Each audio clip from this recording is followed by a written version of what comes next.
Hi hello friends, welcome to my channel. ಇವತ್ತಿನ ವಿಡಿಯೋದಲ್ಲಿ ನಾನು ಯಾವುದೇ ಹಣ ಇಲ್ಲದೇ ಮನೆಯಲ್ಲಿ ನಿಮ್ಮ ಫ್ರೀ ಟೈಮನ್ನು ಯೂಸ್ ಮಾಡ್ಕೊಂಡ್ಬಿಟ್ಟು ಯಾವ ಥರ ಅಮೌಂಟನ್ನು ನೀವು ಅರ್ನ್ ಮಾಡ್ಬೋದು ಅನ್ನೋದ್ರ ಬಗ್ಗೆ ನಾನು ನಿಮಗೆ ಮಾಹಿತಿನ ಕೊಡ್ತಾ ಹೋಗ್ತೀನಿ. ನೋಡಿ, ಇದಕ್ಕೆ ಝೀರೋ ಇನ್ವೆಸ್ಟ್ಮೆಂಟ್. ನೀವು ಇದಕ್ಕೆ ₹1 ಕೂಡ ಇನ್ವೆಸ್ಟ್ಮೆಂಟ್ ಮಾಡೋ ಅವಶ್ಯಕತೆ ಇಲ್ಲ. ನಿಮ್ಮ ಫ್ರೀ ಟೈಮಲ್ಲೇ ನೀವು ಕೆಲಸವನ್ನು ಮಾಡಿಬಿಟ್ಟು ಯಾವ ಥರ ಅಮೌಂಟನ್ನು ನೀವು ಅರ್ನ್ ಮಾಡ್ಬೋದು ಅನ್ನೋದನ್ನು ಇವತ್ತಿನ ವಿಡಿಯೋದಲ್ಲಿ ತಿಳಿಸ್ಕೊಡ್ತಾ ಹೋಗ್ತೀನಿ. ಟೋಟಲಾಗಿ ನಾನು 10 ಕೆಲಸದ ಬಗ್ಗೆ ಮಾಹಿತಿನ ಕೊಡ್ತೀನಿ.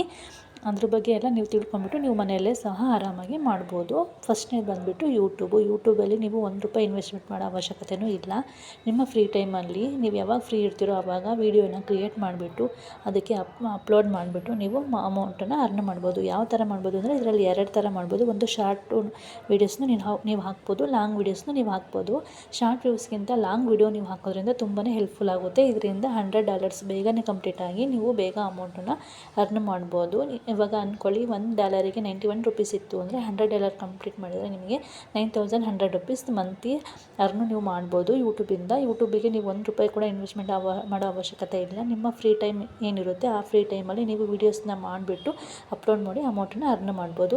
ಎರಡನೇದು ಬಂದುಬಿಟ್ಟು ಇನ್ಸ್ಟಾಗ್ರಾಮ್ ಅವರು ನಿಮಗೆ ಯಾವುದೇ ಥರ ಅಮೌಂಟನ್ನು ಕೊಡೋದಿಲ್ಲ. ಅವರು ಅದ್ರ ಬದಲಾಗಿ ನೀವು ಅಂದ್ಕೊಳ್ಳಿ, ಇವಾಗ ಇನ್ಸ್ಟಾಗ್ರಾಮಲ್ಲಿ ಒಂದು ರೀಲ್ಸ್ನ ನೀವು ಮಾಡಿಬಿಟ್ಟು ಅಪ್ಲೋಡ್ ಮಾಡ್ತಾಯಿದ್ದೀರಾ. ಇವಾಗ ಎಕ್ಸಾಂಪಲ್ ಒಂದು ಕುಕ್ಕಿಂಗ್ ರಿಲೇಟೆಡ್ಡು ಏನೋ ನಿಮ್ಮ ಮನೇಲಿ ಯಾವ ಅಡುಗೆ ಮಾಡ್ತೀರೋ ಅದನ್ನೇ ನೀವು ರೀಲ್ಸನ್ನು ಮಾಡಿಬಿಟ್ಟು ನೀವು ಅಪ್ಲೋಡ್ ಮಾಡ್ತಿದ್ದೀರಾ ಇನ್ಸ್ಟಾಗ್ರಾಮಲ್ಲಿ ಅಂದ್ಕೊಳ್ಳಿ. ನಿಮಗೆ ಆವಾಗ ಫಾಲೋವರ್ಸು ಜಾಸ್ತಿ ಇರ್ತಾರೆ, ಒಂದು 10K ಈ ಥರ ಎಲ್ಲ ಫಾಲೋವರ್ಸ್ ಜಾಸ್ತಿ ಇರ್ತಾರೆ ಅಂದ್ಕೊಳ್ಳಿ. ನಿಮ್ಮ ವೀಡಿಯೋಸು ನೀವು ಅಪ್ಲೋಡ್ ಮಾಡೋ ರೀಲ್ಸು ತುಂಬಾ ವೈರಲ್ ಆಗಿ ತುಂಬಾ ವ್ಯೂಸ್ ಬರ್ತಾಯಿದೆ ನಿಮ್ಮ ಇದಕ್ಕೆ ಅಂತಂದರೆ ನಿಮ್ಮ ರೀಲ್ಸಿಗೆ.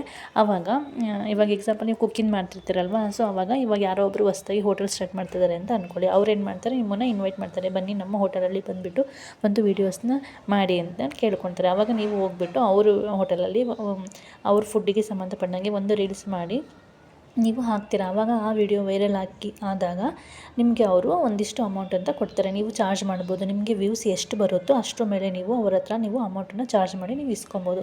ಈ ಥರನೇ ಅಡ್ವರ್ಟೈಸ್ಮೆಂಟ್ ಮೂಲಕ ನೀವು ತುಂಬಾ ಅಮೌಂಟನ್ನು ಇನ್ಸ್ಟಾಗ್ರಾಮಲ್ಲಿ ಅರ್ನ್ ಮಾಡ್ಬೋದು. ನಿಮಗೆ ಫಾಲೋವರ್ಸ್ ಜಾಸ್ತಿ ಇದ್ದರೆ ನೀವು ಜಾಸ್ತಿ ಅಮೌಂಟನ್ನು ಅರ್ನ್ ಮಾಡ್ಬೋದು. ಈ ಥರ ಇವಾಗ ಇನ್ಸ್ಟಾಗ್ರಾಮಲ್ಲಿ ಅಮೌಂಟನ್ನು ಅರ್ನ್ ಮಾಡೋದು. ಇನ್ಸ್ಟಾಗ್ರಾಮ್ನವ್ರು ಯಾವುದೇ ಥರ ಅಮೌಂಟ್ ಕೊಡೋಲ್ಲ. ಇದರಲ್ಲಿ ಬ್ರ್ಯಾಂಡ್ನವರು ಮತ್ತು ಅಡ್ವರ್ಟೈಸ್ಮೆಂಟು ಈ ಥರದಿಂದ ನೀವು ಅಮೌಂಟನ್ನು ಅರ್ನ್ ಮಾಡ್ಬೋದು ಇನ್ಸ್ಟಾಗ್ರಾಮನ್ನು ಯೂಸ್ ಮಾಡಿಬಿಟ್ಟು. ಇದಕ್ಕೆ ಯಾವುದೇ ಥರ ನೀವು ಇನ್ವೆಸ್ಟ್ಮೆಂಟ್ ಮಾಡೋ ಅವಶ್ಯಕತೆ ಇಲ್ಲ. ನೀವು ಜಸ್ಟ್ ವೀಡಿಯೋಸ್ನ ಅಪ್ಲೋಡ್ ಮಾಡಬೇಕು. ನೆಕ್ಸ್ಟ್ ಥರ್ಡ್ ಬಂದುಬಿಟ್ಟು ಟ್ಯೂಷನ್ನು. ನೀವು ಮನೆಯಲ್ಲೇ ಸಹ ಟ್ಯೂಷನ್ ಮಾಡಿಬಿಟ್ಟು ಒಂದು 2 ಅವರ್ಸು ನೀವು ಮಾರ್ನಿಂಗರೇ ಆಗ್ಬೋದು, ಈವ್ನಿಂಗರೇ ಆಗ್ಬೋದು, ಒಂದು 2 ಅವರ್ಸು ಟೈಮ್ ಸ್ಪೆಂಡ್ ಮಾಡಿ ಟ್ಯೂಷನ್ ಮಾಡೋದ್ರಿಂದ ನೀವು ಅಮೌಂಟನ್ನು ಅರ್ನ್ ಮಾಡ್ಬೋದು. ನೀವು ಹಳ್ಳಿಯಲ್ಲಾದರೆ ಒಂದು ₹500 ಒಂದು ಮಕ್ಕಳಿಗೆ ₹500 ನೀವು ಆರಾಮಾಗಿ ಚಾರ್ಜ್ ಮಾಡ್ಬೋದು. ಅದೇ ಸಿಟಿಯಲ್ಲಾದರೆ ₹1000 ನೀವು ಚಾರ್ಜ್ ಮಾಡ್ಬೋದು. ಟ್ಯೂಷನ್ ಮಾಡೋದ್ರಿಂದ ನಿಮ್ಮ ನಾಲೆಡ್ಜು ಕೂಡ ಇಂಪ್ರೂವ್ ಆಗುತ್ತೆ. ನೀವು ನಿಮಗೆ ಗೊತ್ತಿಲ್ಲದೆ ಇರೋ ಎಷ್ಟೋ ಇನ್ಫಾರ್ಮೇಷನು ನೀವು ಕಲ್ತಂಗಾಗುತ್ತೆ. ಹಾಗೆ ಮಕ್ಕಳಿಗೆ ಟ್ಯೂಷನ್ ಮಾಡಿ ಅವ್ರಿಗೂ ಸಹ ನೀವು ಇನ್ಫಾರ್ಮೇಷನನ್ನು ಹೇಳಿಕೊಟ್ಟು ಅವ್ರ ನಾಲೆಡ್ಜು ಸಹ ಇಂಪ್ರೂವ್ ಮಾಡಿದಂಗಾಗುತ್ತೆ. ಇದರಲ್ಲಿ ಇಬ್ಬರು ನಾಲೆಡ್ಜು ಇಂಪ್ರೂವ್ ಆಗೋದ್ರ ಜೊತೆಗೆ ನೀವು ಅಮೌಂಟನ್ನು ಸಹ ಅರ್ನ್ ಮಾಡ್ಬೋದು. 1000 ನೀವು ಒಬ್ಬರು ಮಕ್ಕಳಿಗೆ ಅಂತ ಚಾರ್ಜ್ ಮಾಡಿದರೆ ಅಲ್ಲಿ ಒಂದು 20 ಮೆಂಬರ್ಸ್ ಬಂದರು ಅಂದರೆ 20,000 ನೀವು ಮಂತ್ಲಿ ಆರಾಮಾಗಿ ಅಮೌಂಟನ್ನು ಅರ್ನ್ ಮಾಡ್ಬೋದು. ಟ್ಯೂಷನ್ ಮಾಡೋದ್ರ ಮೂಲಕ ಸಹ ನೀವು ಅಮೌಂಟನ್ನು ಅರ್ನ್ ಮಾಡ್ಬೋದು. ಇದಕ್ಕೂ ಕೂಡ ನೀವು ಯಾವುದೇ ಥರ ಇನ್ವೆಸ್ಟ್ಮೆಂಟ್ ಮಾಡೋ ಅವಶ್ಯಕತೆ ಇಲ್ಲ. ನೀವು ಮನೆಯಲ್ಲೇ ಕೂಡ ಅರ್ನ್ ಮಾಡ್ಬೋದು. ಇದಿಷ್ಟು ಝೀರೋ ಇನ್ವೆಸ್ಟ್ಮೆಂಟಿಂದ ಮಾಡುವಂಥ ಕೆಲಸಗಳು. ಇವಾಗ ನಾನು ಇವಾಗೇನು ಹೇಳ್ತೀನಿ ಅದರಲ್ಲಿ ಸ್ವಲ್ಪ ಅಮೌಂಟು, ಒಂದು ಜಾಸ್ತಿ ಅಮೌಂಟ್ ಅಲ್ಲ, ಸ್ವಲ್ಪ ಅಮೌಂಟನ್ನು ಇನ್ವೆಸ್ಟ್ ಮಾಡಿಬಿಟ್ಟು ಇನ್ನೂ ಯಾವ್ಯಾವ ಬಿಸ್ನೆಸ್ಸನ್ನು ನೀವು ಮಾಡ್ಬೋದು ಮನೆಯಲ್ಲೇ ಅಂತೇಳಿ ನಾನಿವಾಗ ಹೇಳ್ತಾ ಹೋಗ್ತೀನಿ. ಇದಕ್ಕೆ ನೀವು ತುಂಬ ಅಮೌಂಟ್ ಹಾಕೋ ಅವಶ್ಯಕತೆ ಇಲ್ಲ. ಸ್ವಲ್ಪ ಅಮೌಂಟನ್ನು ಹಾಕ್ಬಿಟ್ಟು ನೀವು ಇವಾಗ ನೆಕ್ಸ್ಟ್ ಏನು ಹೇಳ್ತೀನಲ್ಲ ಆ ಕೆಲಸಗಳನ್ನ ನೀವು ಮನೆಯಲ್ಲಿ ಸ್ಟಾರ್ಟ್ ಮಾಡ್ಬೋದು. ಅವು ಯಾವುವು ಅಂದರೆ ಫಸ್ಟ್ ಒಂದು ಬಂದುಬಿಟ್ಟು ರೊಟ್ಟಿ. ನೀವು ರೊಟ್ಟಿ ಮಿಷನ್ ದೊಡ್ಡದೇ ತೊಗೊಬೇಕು ಅಂತ ಏನೋ ಅವಶ್ಯಕತೆ ಇಲ್ಲ. ಇವಾಗ ಚಿಕ್ಕದು ಒಂದು ₹2,500 ರೊಟ್ಟಿ ಮಿಷನ್ ಬರುತ್ತೆ. ಆ ರೊಟ್ಟಿ ಮಿಷನನ್ನು ತೊಗೊಂಬಿಟ್ಟು ನೀವು ಮನೆಯಲ್ಲೇ ರೊಟ್ಟಿ ಮಾಡಿ ಇವಾಗ ನಿಮ್ಮ ನಿಯರೆಸ್ಟಲ್ಲಿರುವಂತಹ ಹೋಟೆಲ್ಗಳಿಗೆ ಅಥವಾ ಕೇಟ್ರಿಂಗರಿಗೆ ನೀವು ಅವರಿಗೆ ಹೋಗ್ಬಿಟ್ಟು ಹೇಳಬೇಕು, ನಾವೀಗ ಮನೇಲಿ ಈ ಥರ ರೊಟ್ಟಿ ಮಾಡಿ ನಿಮಗೆ ಹೋಟೆಲಿಗೆ ಸಪ್ಲೈ ಮಾಡ್ತೀವಿ. ಇವಾಗ ಬೇರೆಯವ್ರ ಹತ್ರ ಅವ್ರಿಗೆ ತೊಗೊಂಡಿರ್ತಾರಲ್ಲ ಅದಕ್ಕಿಂತ ಒಂದು ₹2 ಕಮ್ಮಿಗೆ ನೀವು ಅವರಿಗೆ ಕೊಡ್ತೀವಿ ಅಂತ ಹೇಳಿದರೆ ಅವ್ರು ನಿಮಗೆ ಆರ್ಡ್ರ್ ಕೊಟ್ಟೇ ಕೊಡ್ತಾರೆ. ಆವಾಗ ನೀವು ಮನೆಯಲ್ಲೇ ರೊಟ್ಟಿ ಮಾಡಿಬಿಟ್ಟು ಅವರಿಗೆ ನೀವು ಸಪ್ಲೈ ಮಾಡ್ಬೋದು. ಇದೇ ಥರ ನೀವು ನಿಮಗೆ ಎಷ್ಟು ಮಾಡೋದಕ್ಕಾಗುತ್ತೋ ಅಷ್ಟು ರೊಟ್ಟಿನ ನೀವು ಮಾಡೋದಕ್ಕೆ ಆರ್ಡ್ರನ್ನ ಇಟ್ಕೊಬೋದು. ಇವಾಗ ಒಂದು 2 ಹೋಟ್ಲಿಗೆ 3 ಹೋಟ್ಲಿಗೆ ಅಥವಾ ಕೇಟ್ರಿಂಗ್ನವರಿಗೆ ಈ ಥರ ನೀವು ಮಾಡ್ಬೋದು. ಸ್ಟಾರ್ಟಿಂಗಲ್ಲಿ ಸಣ್ಣದ್ರಿಂದ ರೊಟ್ಟಿ ಮಿಷನಿಂದ ಮಾಡಿಬಿಟ್ಟು ನಿಮಗೆ ನೆಕ್ಸ್ಟ್ ಇಂಪ್ರೂವ್ ಆಗ್ತಾ ಹೋದರೆ ನೀವು ದೊಡ್ಡ ಮಿಷನಿಂದ ತೊಗೊಂಡ್ಬಿಟ್ಟು ನೀವು ರೊಟ್ಟಿ ಬಿಸ್ನೆಸ್ಸನ್ನು ಸ್ಟಾರ್ಟ್ ಮಾಡ್ಬೋದು. ಇದಕ್ಕೆ ಸ್ವಲ್ಪ ಇನ್ವೆಸ್ಟ್ಮೆಂಟ್ ಮಾಡಬೇಕು. ಸ್ಟಾರ್ಟಿಂಗಲ್ಲಿ ಸ್ವಲ್ಪ ಮಾಡಿಬಿಟ್ಟು ಆಮೇಲೆ ಚೆನ್ನಾಗಿ ಆಗ್ತಾಯಿದೆ ಅಂದರೆ ನೀವು ಅದನ್ನು ಇಂಪ್ರೂವ್ ಮಾಡ್ಕೊತಾ ಹೋಗ್ಬೋದು. ನೆಕ್ಸ್ಟ್ ಎರಡನೇದು ಬಂದುಬಿಟ್ಟು ಟೈಲರಿಂಗು ಅಷ್ಟೇ ಇವಾಗೆಲ್ಲ ಗೌರ್ಮೆಂಟಿಂದನೇ ಫ್ರೀ ಟೈಲರಿಂಗು ಕ್ಲಾಸಸ್ ಅಂತೇಳಿ ಇರುತ್ತೆ ಸ್ಕೀಮು. 3 ಮಂತ್ ಎಲ್ಲ ಫ್ರೀಯಾಗಿ ಹೇಳ್ಕೊಡ್ತಾರೆ.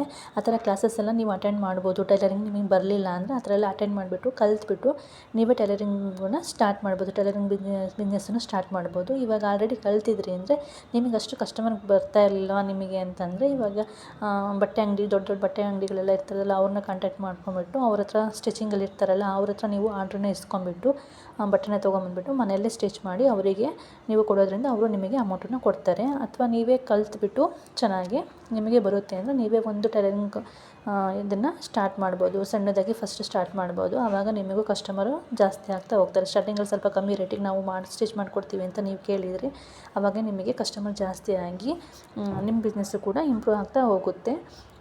ಈ ಥರನೂ ಸಹ ನೀವು ಅಮೌಂಟನ್ನು ಅರ್ನ್ ಮಾಡ್ಬೋದು. ಥರ್ಡ್ ಒನ್ ಬಂದುಬಿಟ್ಟು ಬ್ಯೂಟಿ ಪಾರ್ಲರು. ನಾನು ಇದನ್ನು ತುಂಬ ನೋಡಿದ್ದೀನಿ.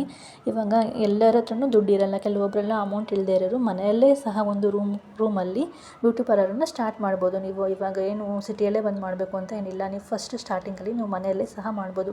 ನಿಮಗೆ ಚೆನ್ನಾಗಿ ಐಬ್ರೋ ಮಾಡೋಕ್ಕೆ ಬರುತ್ತೆ, ಹೇರ್ ಕಟ್ಟಿಂಗ್ ಚೆನ್ನಾಗಿ ಮಾಡೋಕ್ಕೆ ಬರುತ್ತೆ, ಮತ್ತು ಫೇಶಿಯಲ್ ಎಲ್ಲ ಚೆನ್ನಾಗಿ ಮಾಡೋಕ್ಕೆ ಬರುತ್ತೆ, ಸೀರೆ ಎಲ್ಲ ಚೆನ್ನಾಗಿ ಉಡ್ಸೋಕ್ಕೆ ಬರುತ್ತೆ ಅಂದರೆ ನೀವು ಮನೆಯಲ್ಲೇ ಸ್ಟಾರ್ಟ್ ಮಾಡಿ. ಫಸ್ಟು ಮನೆಯಲ್ಲೇ ಸ್ಟಾರ್ಟ್ ಮಾಡಿಬಿಟ್ಟು ಇವಾಗ ಸಿಟಿಯಲ್ಲೆಲ್ಲ ಒಂದು 40 ರುಪೀಸ್ ಎಲ್ಲ ಐಬ್ರೋ ಆಗಿದೆಯಲ್ಲ, ನೀವೊಂದು 30 ರುಪೀಸು 25 ರುಪೀಸು 35 ರುಪೀಸಿಗೆ ಸ್ಟಾರ್ಟ್ ಮಾಡಿ.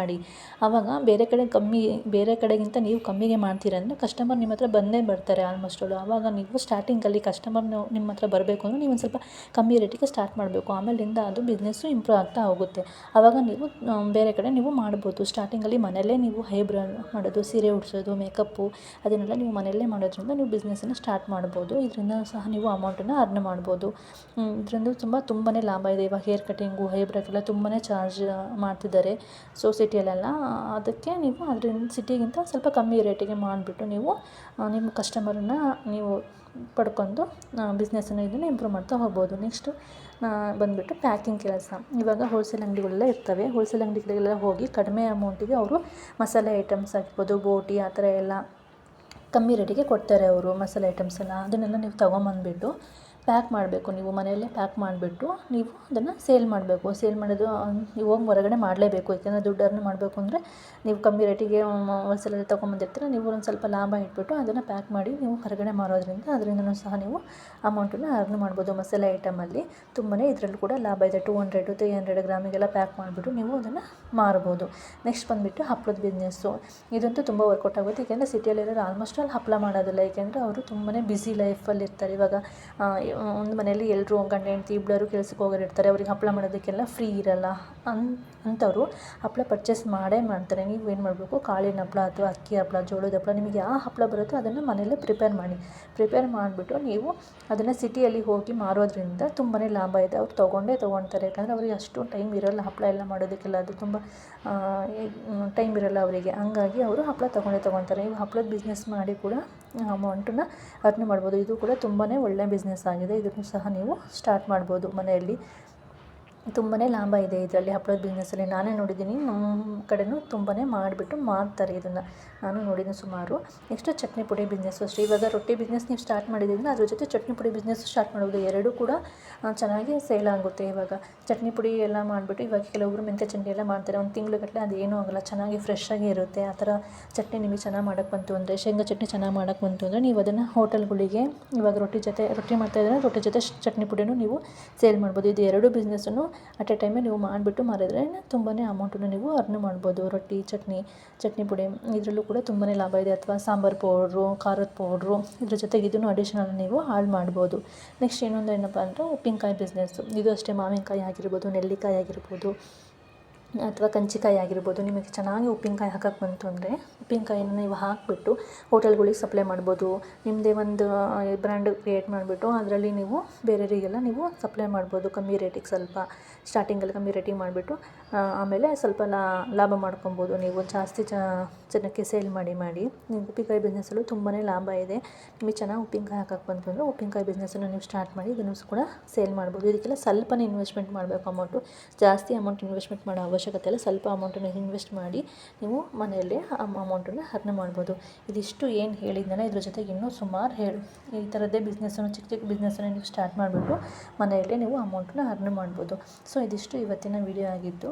ಐ ಥಿಂಕ್ ಈ ವಿಡಿಯೋ ನಿಮಗೆಲ್ರಿಗೂ ಇಷ್ಟ ಆಯಿತು ಅಂತ ಅಂದ್ಕೊಳ್ತೀನಿ. ಮನೆಯಲ್ಲೇ ಮಾಡುವಂತಹ ಕೆಲಸದ ಬಗ್ಗೆ ಮಾಹಿತಿನ ಕೊಟ್ಟಿದ್ದೀನಿ. ಇದೇ ಥರ ವಿಡಿಯೋಗಾಗಿ ಪ್ಲೀಸ್ ನನ್ನ ಚಾನಲ್ಗೆ ಸಪೋರ್ಟ್ ಮಾಡಿ. ಇದೇ ಥರ ವಿಡಿಯೋಗಾಗಿ ಪ್ಲೀಸ್ ನನ್ನ ಚಾನಲ್ನ ಸಬ್ಸ್ಕ್ರೈಬ್ ಮಾಡ್ಕೊಳ್ಳಿ. ವಿಡಿಯೋ ಇಷ್ಟ ಆದರೆ ಪ್ಲೀಸ್ ಲೈಕ್ ಮಾಡಿ, ಶೇರ್ ಮಾಡಿ, ಹಾಗೆ ನನ್ನ ಚಾನಲ್ನ ಸಬ್ಸ್ಕ್ರೈಬ್ ಮಾಡ್ಕೊಳ್ಳಿ. Thanks for watching. Thank you so much. ಇದೇ ಥರ ವಿಡಿಯೋಗಾಗಿ ಪ್ಲೀಸ್ ನನ್ನ ಚಾನಲ್ಗೆ ಸಪೋರ್ಟ್ ಮಾಡಿ. Thank you.